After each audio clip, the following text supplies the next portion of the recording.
magsisimula. Parang wala akong maramdaman.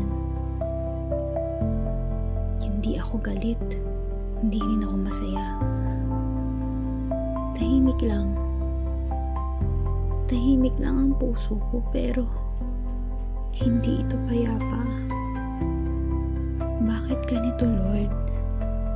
Bakit parang wala akong emosyon? Hindi ko maintindihan ang sarili ko. Nakangiti ako sa iba, pero sa loob ko parang may pader. May harang sa puso ko na kahit ako, hindi ko kayang matibag. Wala rin akong lakas. Wala akong gana. Hindi ko nga alam kung pagod lang ako o tuluyan na akong nawala. Lord, pagod na rin akong magpanggap na okay lang ako, kasi totoo, hindi naman talaga. Alam ko dapat lumapit ako sa'yo, pero paano kung wala akong maramdaman kahit sa paglapit ko? Paano kung kahit sa pagdarasal, pakiramdam ko wala kang sagot? Pero kahit ganito, narito ako. Malapit pa rin. Kasi alam ko kahit hindi ako okay, hindi mo ako iniiwan.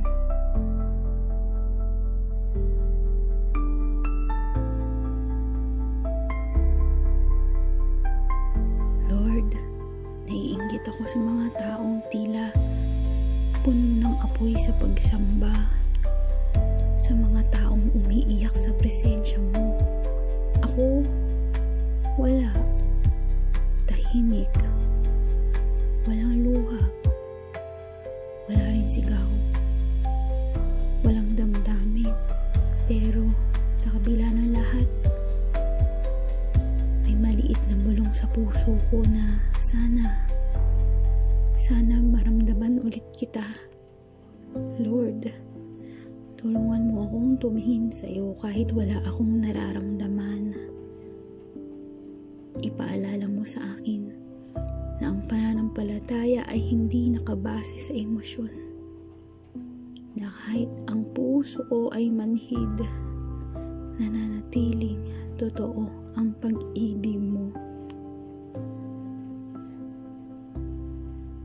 Ikaw lang ang nakakaalam ng mga hindi ko kayang sabihin. Ang bigat. Ang bigat na di ko kayang ipaliwanag. Ang pangunguli lang hindi ko maintindihan. Ang ingay sa loob. Ang ingay sa loob ko kahit katahimikan ang bumabalot sa labas.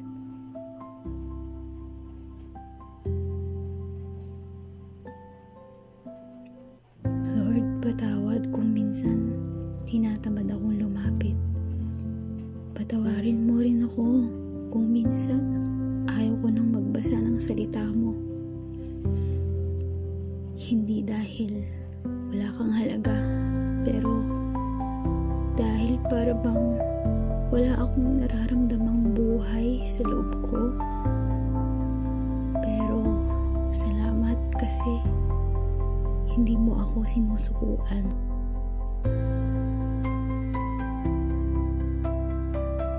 Salamat kasi kahit tila wala akong maibigay, tinatanggap mo pa rin ako.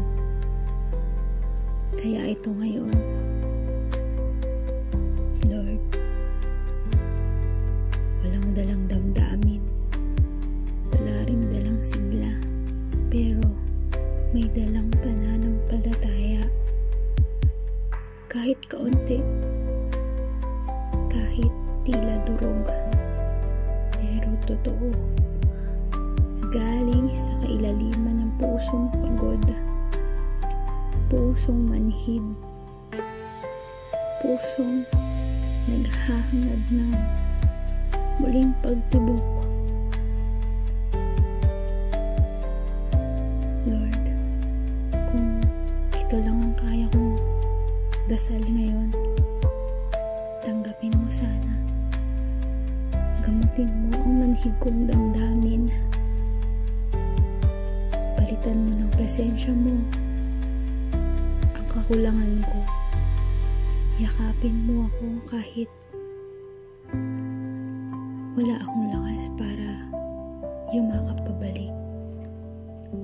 Sapagkat sinabi mo, lumapit kayo sa akin, kayong lahat na pagod at nabibigatan, at kayo'y aking papahingahin. Kaya narito, Lord, hindi ako okay, pero lumalapit, pagod, pero umaasa, tahimik pero nagsusumigaw sa loob. Walang damdamin pero may pananampalataya. Dahil alam ko, ikaw ang tanging makakatagpo sa akin. Kahit